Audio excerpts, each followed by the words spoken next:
नमस्कार, news India देख रहे हैं आप। मैं हूं आपके साथ सपना। शुरुआत करते हैं उत्तराखंड की खबरों की।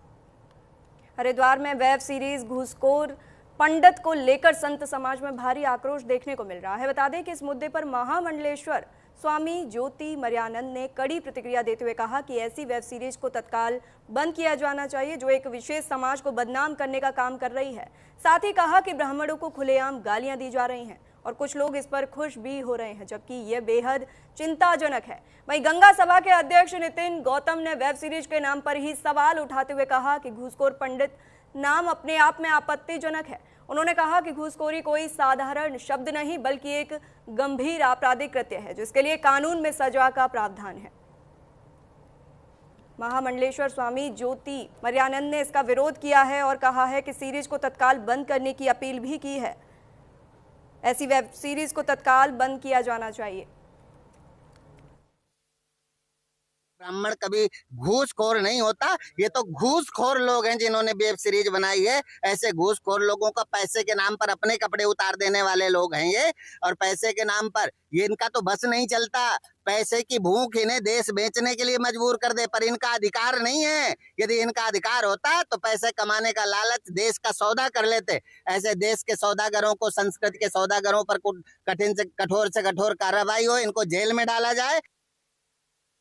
भारत में रहने वाला प्रत्येक व्यक्ति भारत के संविधान में आस्था रखता है, भारत के संविधान में विश्वास रखता है, भारत की न्यायपालिका में विश्वास रखता है और भारतीय न्यायपालिका भारतीय संविधान के आधार पर घूसखोर एक गाली है जो आपराधिक दृष्टि से उसकी न्याय व्यवस्था है।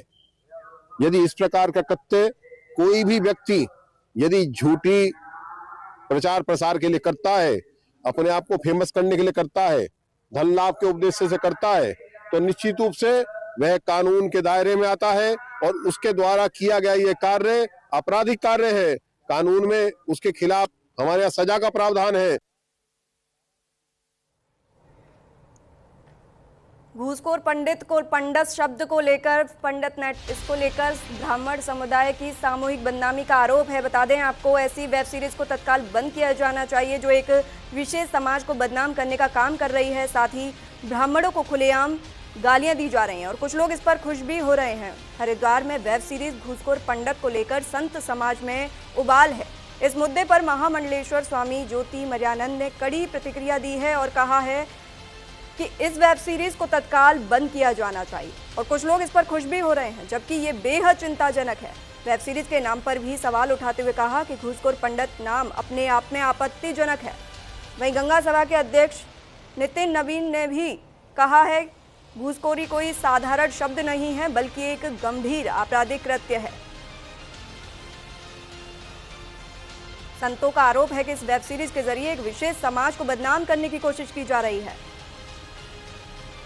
महामंडलेश्वर स्वामी ज्योति मर्यानंद ने कड़ी प्रतिक्रिया दी है। उन्होंने साफ शब्दों में कहा है कि ऐसी वेब सीरीज को तत्काल प्रभाव से बंद किया जाना चाहिए और कुछ लोग इस अपमान पर खुश भी हो रहे हैं जो बेहद चिंताजनक है। वहीं गंगा सभा के अध्यक्ष नितिन गौतम ने भी इस वेब सीरीज पर नाराजगी जताई है। उन्होंने ये भी कहा है कि घूसखोरी कोई साधारण शब्द नहीं है बल्कि यह एक गंभीर आपराधिक कृत्य है और इसे किसी समाज या वर्ग के साथ जोड़ना गलत है, दुर्भाग्यपूर्ण है।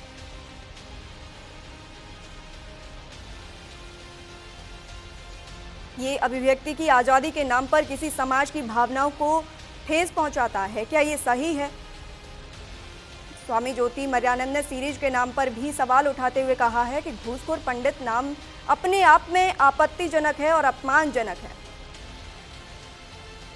हरिद्वार से इस वक्त ये संवेदनशील और गर्माता हुआ मामला सामने आया है। वेब सीरीज घूसखोर पंडित को लेकर संत समाज में भारी आक्रोश देखने को मिल रहा है। संतों का आरोप है कि इस वेब सीरीज के जरिए एक विशेष समाज को बदनाम करने की कोशिश की जा रही है और ऐसी वेब सीरीज पर रोक लगनी चाहिए। उन्होंने कड़े शब्दों में कहा है कि ऐसी वेब सीरीज को तत्काल प्रभाव से बंद किया जाना चाहिए। ब्राह्मण समाज को खुलेआम गालियां दी जा रही हैं और कुछ लोग इस अपमान पर खुश हो रहे हैं जो बेहद चिंताजनक है। वहीं बता दें आपको, गंगा सभा के अध्यक्ष नितिन गौतम ने भी इस वेब सीरीज पर नाराजगी जताई है। खबरों में आगे बढ़ेंगे। खटीमा में देर रात शराब पीने के कुछ ही देर बाद बीजेपी नेता ढिल्लू सिंह राणा और अधिवक्ता मलकीत सिंह राणा की जहरीला पदार्थ पीने से मौत हो गई, जबकि एक व्यक्ति गंभीर रूप से घायल है, जिसका इलाज बरेली के निजी अस्पताल में चल रहा है। बताया जा रहा है कि तीनों ने शादी से लौटने के बाद कार में बैठकर शराब का सेवन किया था। कुछ ही देर में उनकी तबीयत बिगड़ गई और पेट में जलन और सांस लेने में दिक्कत शुरू हो गई। फिलहाल मौके से शराब की बोतल मिलने के बाद आशंका जताई जा रही है कि शराब में जहरीला पदार्थ या दूषित पानी मिला हो सकता है। हालांकि पुलिस ने शवों को मोर्चरी में रखवाकर मामले की जांच शुरू कर दी है। तो वहीं मामले की गंभीरता को देखते हुए जिलाधिकारी के द्वारा इस मामले की मजिस्ट्रेट जांच के आदेश भी जारी किए गए हैं, जिसके तहत खटीमा के उप जिलाधिकारी तुषार सैनी के द्वारा मामले की जांच की जा रही है। वहीं इस घटना से पीड़ित परिवारों और नगर के लोगों में शोक का माहौल है। जहरीला देखिए, इसमें कल पुलिस को सूचना मिली थी रात में कि 3 लोग हैं जो शराब का सेवन कर रहे थे और बहुत ज़्यादा बीमार हैं, तो उनको हॉस्पिटल लाया गया। पुलिस यहाँ आई तो मौके पे एक की उपचार के दौरान मृत्यु हो गई थी। 2 लोगों को हायर सेंटर रेफ़र कर दिया था। पुलिस टीम जब मौके पे पहुंची जहाँ इन लोगों ने शराब का सेवन किया था, तो 2 खाली अंग्रेजी शराब की बोतल और एक खाली बोतल थी प्लास्टिक की, जिसमें से तीव्र गंध आ रही थी और मौके पे उल्टी भी कर रखी थी। वो समस्त चीज़ों को पुलिस ने अपने कब्जे में लिया है, जिसको फॉरेंसिक जांच के लिए भेजा गया है। सूचना प्राप्त हुई थी कि 3 व्यक्ति जो अत्यंत गंभीर हालत में हैं, उनको हॉस्पिटल लाया गया है। तत्पश्चात जब यहाँ पर पुलिस पहुँची तो एक व्यक्ति की तो इसी यहाँ सरकारी हॉस्पिटल में मृत्यु हो गई थी और 2 लोगों को हायर सेंटर रेफ़र किया गया है। मौका स्थल पर जब पुलिस पहुंची है तो उनको ये 2 शराब की बोतल और एक खाली बोतल प्लास्टिक की मिली है, जिसमें से किसी केमिकल की बहुत गंध आ रही है। तो प्रथम दृष्टया ये लग रहा है कि जो शराब के सेवन के दौरान जो उस बोतल से पानी मिक्स किया गया है और उसी के केमिकल रिएक्शन के कारण इनकी तबीयत ख़राब हुई है। मेरे पास तो कॉल आया था और उस समय ये यहाँ पे हॉस्पिटल में आ चुके थे, लेकिन जो एम्बुलेंस वाले हैं उन्होंने बताया कि इनको पता नहीं अजीब टाइप की कुछ जलन टाइप की हो रही थी। इन्होंने जो है अपने जो है शर्ट और जैकेट ये सब उतार दिए थे। अभी जो प्रथम दृष्टया ऐसा प्रतीत हो रहा है कि ये सस्पेक्टेड पॉइजनिंग का मैटर हो सकता है। जो इसका एग्जैक्ट कॉज ऑफ डेथ को हम अभी डिस्क्राइब नहीं कर सकते, लेकिन विसरा हमने संरक्षित कर जांच के लिए भेज दिया है और इस रिपोर्ट स्पष्ट रूप से ये बताएगी कि ये जो डेथ हुई है ये किस पॉइजन की वजह से हुई है। तमाम जानकारी के साथ हमारी संवाददाता खटीमा से दीप्ति बोरा लाइव हैं। दीप्ति, शराब तो सेहत के लिए वैसे ही हानिकारक होती है और ये नेता होने के नाते इन्होंने शराब भी पी, तो क्या है मामला और क्या जांच में क्या सामने आया, बताइए।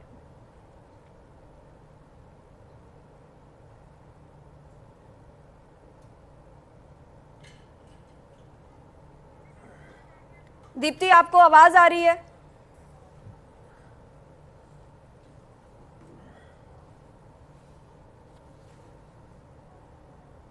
दीप्ति, आपको आवाज सुनाई दे रही है?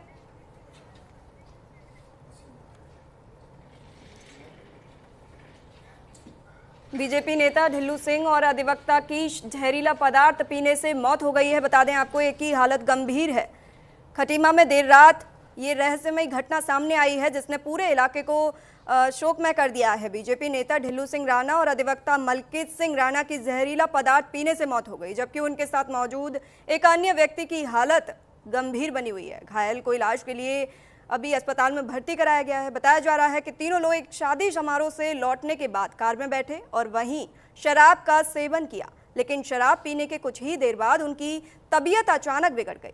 पेट में जलन होने लगी, सांस लेने में दिक्कत हुई और कुछ ही समय में दोनों लोगों की मौत हो गई, जबकि अन्य एक की अभी हालत नाजुक है और अस्पताल में भर्ती है। घटना की सूचना मिलते ही पुलिस भी मौके पर पहुंची है। मौके से शराब की बोतल भी बरामद की गई है, जिसके बाद आशंका जताई जा रही है कि शराब में कोई जहरीला पदार्थ मिला हो सकता है या फिर शराब में दूषित पानी मिलाया गया हो। हालांकि अभी तक इसकी कोई आधिकारिक पुष्टि नहीं हुई है। पुलिस ने दोनों शवों को मोर्चरी में रखवा दिया है और पोस्टमार्टम रिपोर्ट का भी इंतजार किया जा रहा है। वहीं मामले की गंभीरता को देखते हुए जिलाधिकारी ने मजिस्ट्रेट जांच के आदेश जारी कर दिए हैं। इस जांच के आदेश जारी किए हैं डीएम ने। और बता दें आपको, शराब पीने से ये मौत हुई है। खटीमा में देर रात शराब पीने के कारण ये घटना सामने आई है, जबकि एक व्यक्ति गंभीर रूप से घायल हो गया है, जिसका इलाज अभी भी निजी अस्पताल में चल रहा है। बताया जा रहा है कि तीनों लोग शादी से लौट रहे थे, जिसके बाद कार में बैठकर तीनों ने शराब का सेवन किया।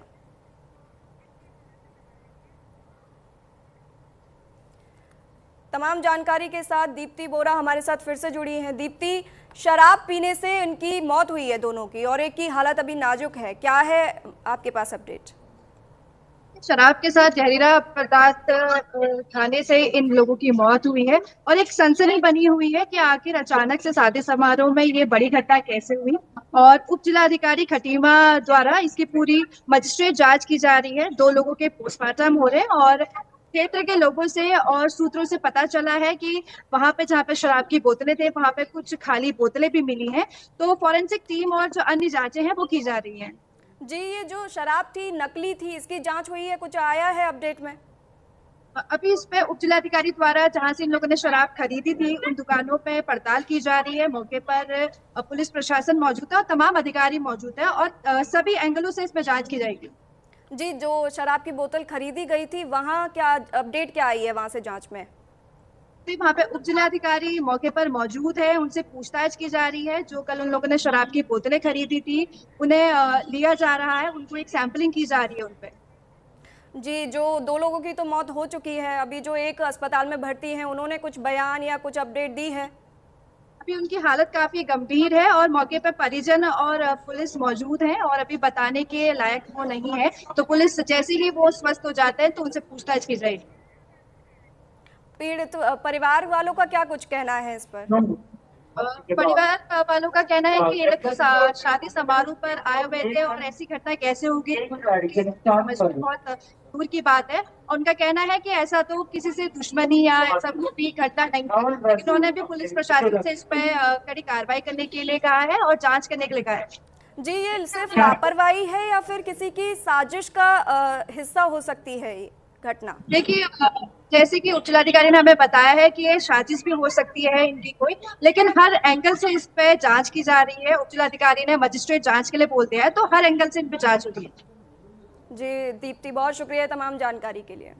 खबरों में आगे बढ़ेंगे। खबर अल्मोड़ा से है, जहां उत्तराखंड के सभी स्कूलों में परीक्षा पे चर्चा कार्यक्रम में बच्चों ने भागीदारी की। वहीं अल्मोड़ा में भी एमपीएम श्री अटल उत्कृष्ट राजकीय इंटर कॉलेज में छात्रों ने कार्यक्रम को सुना। दरअसल ये कार्यक्रम प्रधानमंत्री नरेंद्र मोदी के नेतृत्व में आज सुबह 10 बजे आयोजित हुआ, जिसमें छात्र छात्राओं, अभिभावक और शिक्षकों ने डिजिटल माध्यम से इसे सुना, जिसमें कक्षा 6 से 12वीं तक के सभी छात्र छात्राओं की भागीदारी रही।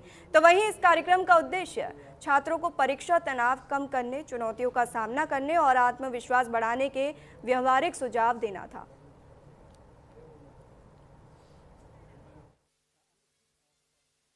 आज हमारे यहाँ पे परीक्षा पे चर्चा जो प्रोग्राम हुआ प्रधानमंत्री मोदी जी का, उसमें हमारे जो स्टूडेंट्स थे और हमारे जो टीचर्स थे बड़े उत्साहित थे। और जैसे भी आपने देखा भी होगा कि बच्चों ने बड़े मनोयोग से मोदी जी को पूरा सुना और प्रधानमंत्री जी ने विशेष रूप से जो परीक्षा पे जो प्रेशर पड़ता है उसको कैसे रिड्यूस किया जा सकता है उसके बारे में बताया और साथ ही टाइम मैनेजमेंट के बारे में उन्होंने बहुत महत्वपूर्ण जानकारी दी और मुझे पूरी उम्मीद है कि बच्चों ने उसको पूरा लाभ उठाया। आज हमने परीक्षा पे चर्चा कार्यक्रम देखा, जिससे हमें पता चला कि हमें किस प्रकार से अपनी परीक्षाओं को देना चाहिए, किस प्रकार से हमें अपना टाइम मैनेजमेंट करना चाहिए, टाइम को यूटिलाइज करना चाहिए और हम किस प्रकार से स्ट्रेस फ्री होकर अपना एग्जाम दे सकते हैं। और भी कई प्रकार की चीजें हमने इसके द्वारा सीखी हैं। इससे हमें यह पता चला कि हम अपना टाइम मैनेजमेंट अच्छे से कैसे कर सकते हैं।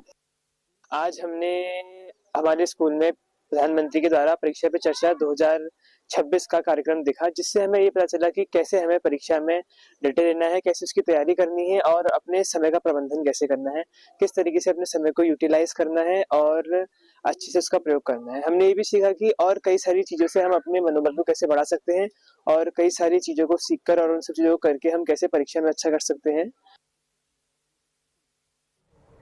देहरादून में धामी सरकार युवाओं के भविष्य को लेकर पूरी तरह संकल्पबद्ध है। बता दें कि अपने कार्यकाल के 4.5 साल में सरकार ने 28,500 से ज्यादा युवाओं को सरकारी नौकरी दी है। दरअसल लोक सेवा आयोग, अधीनस्थ सेवा चयन आयोग और चिकित्सा सेवा चयन आयोग के माध्यम से पारदर्शी भर्ती की गई। चुनाव के दौरान मुख्यमंत्री पुष्कर सिंह धामी ने युवाओं को बेहतर अवसर देने का जो वादा किया था वो जमीन पर उतरता हुआ दिख रहा है। इसका परिणाम है कि युवा और उनके परिवार वाले खुश हैं।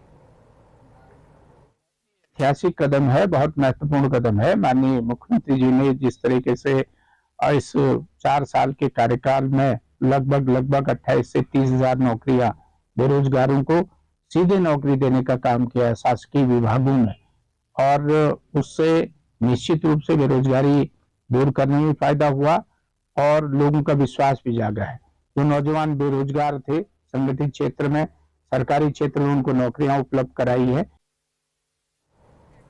खबर देहरादून से है, जहां उत्तराखंड राज्य हमेशा से अपने सुंदर वातावरण और अपने देवत्व के लिए जाना जाता है। यही वजह है कि पर्यटकों, तीर्थयात्रियों का हमेशा से उत्तराखंड में आना जाना लगा रहता है। वहीं प्रदेश सरकार के पहली बार पर्यटकों और तीर्थयात्रियों की संख्या में बढ़ोतरी देखने को मिली है। बता दें आपको, दरअसल सरकारी आंकड़ों ने स्पष्ट किया है कि साल 2025 में 6 करोड़ से ज़्यादा पर्यटक प्रदेश में आ चुके हैं, जो अपने आप में एक बड़ा रिकॉर्ड माना जा रहा है। तो वहीं बीजेपी विधायक विनोद चमोली ने पर्यटकों की संख्या में बढ़ोतरी और नए रिकॉर्ड बनने की सराहना करते हुए कहा कि कृषि के बाद प्रदेश की आर्थिकी का मजबूत स्तंभ पर्यटन है। उन्होंने कहा कि जितने भी पर्यटक प्रदेश में अब तक आए हैं, उन सभी के लिए सुविधाओं का राज्य सरकार ने पूरी तरीके से मद्देनजर रखकर कार्य किया है। देखिए, हम इसको उत्तराखंड की आर्थिकी से जोड़कर देखते हैं, क्योंकि कृषि के बाद अगर यहाँ की आर्थिकी का कोई सबसे मजबूत स्तंभ है तो वो पर्यटन है।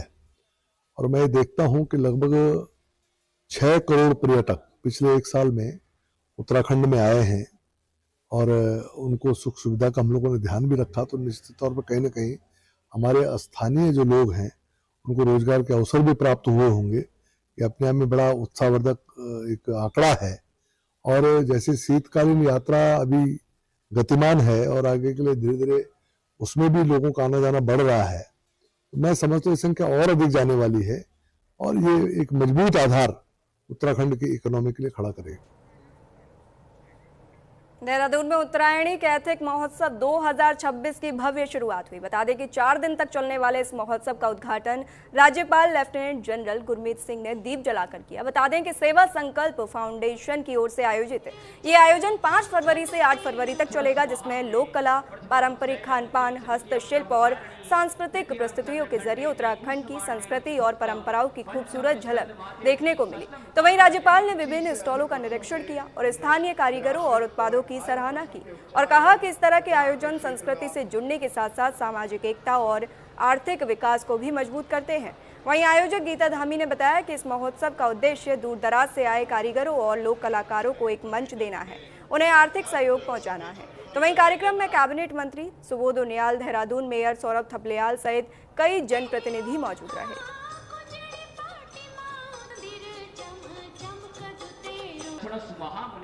प्रथमं शैलपुत्री च द्वितीयं ब्रह्मचारिणी तृतीयं चंद्रघंटेति कृष्णमांडेति चतुर्थकं पंचम स्कंदमातेति षष्ठम कात्यायनी। 30 से अधिक वर्षों से निराश्रित और घायल पशुओं के उपचार।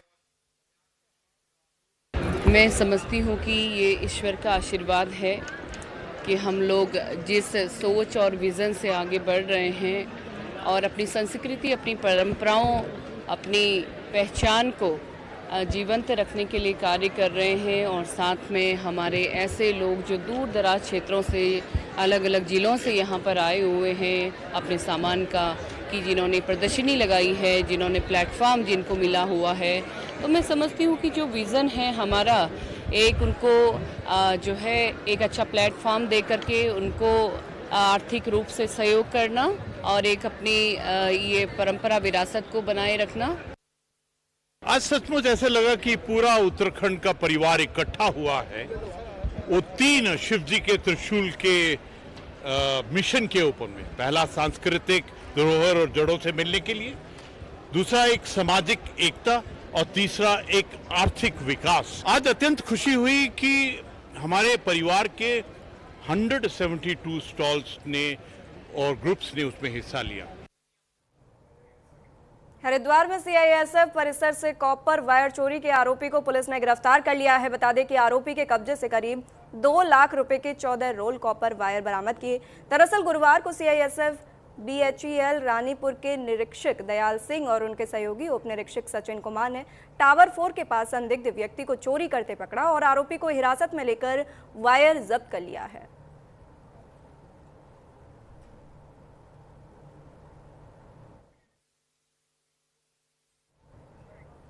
खटीमा में देर रात शराब पीने के कुछ ही देर बाद बीजेपी नेता ढिल्लू सिंह राणा और अधिवक्ता मलकीत सिंह राणा की जहरीला पदार्थ पीने से मौत हो गई, जबकि एक व्यक्ति गंभीर रूप से घायल है, जिसका इलाज बरेली के निजी अस्पताल में चल रहा है। बताया जा रहा है कि तीनों ने शादी से लौटने के बाद कार में बैठकर शराब का सेवन किया था।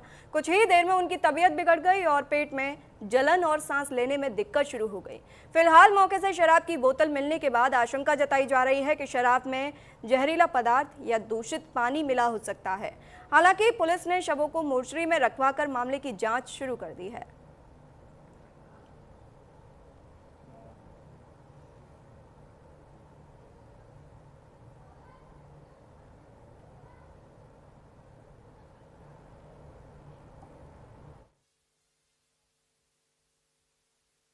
तीन लोगों को नागरिक चिकित्सालय खटीमा में लाया गया था, जो कि गंभीर स्थिति में थे। उनके द्वारा बताया गया कि उन्होंने किसी जहरीले पदार्थ को दिया है। प्राथमिक उपचार करने के दौरान एक की मृत्यु हो गई है और 2 को प्राथमिक उपचार के बाद, चूंकि उनकी स्थिति गंभीर थी, तो उनको हायर सेंटर के लिए रेफर किया गया। चंपावत में राज्य सरकार की जन कल्याणकारी पहल जन जन की सरकार जन जन के द्वार अभियान के तहत राजकीय इंटर कॉलेज पार्टी में एक व्यापक जन सेवा शिविर का आयोजन किया गया, जिसकी अध्यक्षता जिलाधिकारी मनीष कुमार ने की। बता दें कि शिविर में विभिन्न विभागों ने सरकारी योजनाओं की जानकारी दी और प्रमाण पत्र वितरित किए गए। साथ ही शिकायतों का निस्तारण भी किया गया। तो वहीं विभिन्न क्षेत्रों से आए नागरिकों ने अपनी समस्याएं जिलाधिकारी के सामने रखी, जिसके बाद संबंधित विभागों को प्राथमिकता के आधार पर निस्तारित करने के निर्देश दिए गए।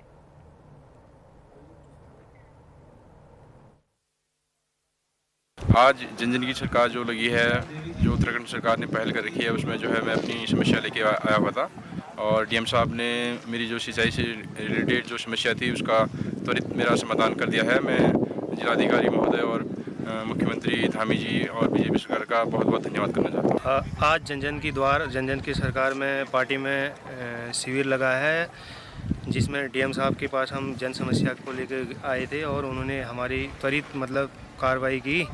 मैं सबसे पहले क्या बोलते हैं अपने डीएम साहब, जिलाधिकारी और मुख्यमंत्री वर्तमान में जो पुष्कर सिंह धामी है, उनका बहुत बहुत धन्यवाद करना चाहूँगा। आज जन जन की सरकार जन जन के द्वार जो पार्टी में आज शिविर लगा हुआ है, तो हम वहाँ आए थे और मैं अपना आधार संबंधी जो मेरा कार्य था और जन समस्या को लेकर आए हुए थे। तो यहाँ हमें जिलाधिकारी महोदय और भी जो शिविर में आए हुए लोग हैं, उनने हमारे जो समस्या थी उसका तुरंत निराधान किया। आज हमारे क्षेत्र पार्टी में जन जन के द्वार जन जन की सरकार यहाँ पे शिविर लगा हुआ था। मैं अपनी समस्याएं लेके आया था इसमें, कृषि और वानिकी को लेके। तो माननीय जिलाधिकारी महोदय द्वारा मेरी समस्याओं का तुरंत निदान किया गया और मैं इस संदर्भ में माननीय मुख्यमंत्री धामी जी का और जिलाधिकारी महोदय का धन्यवाद करता हूँ कि आप हमारे घर में आके हमारे बीच रह के हमारी समस्याओं का निदान किया। फिलहाल इस बुलेटिन में इतना ही। रुकते हैं एक छोटे से ब्रेक के लिए।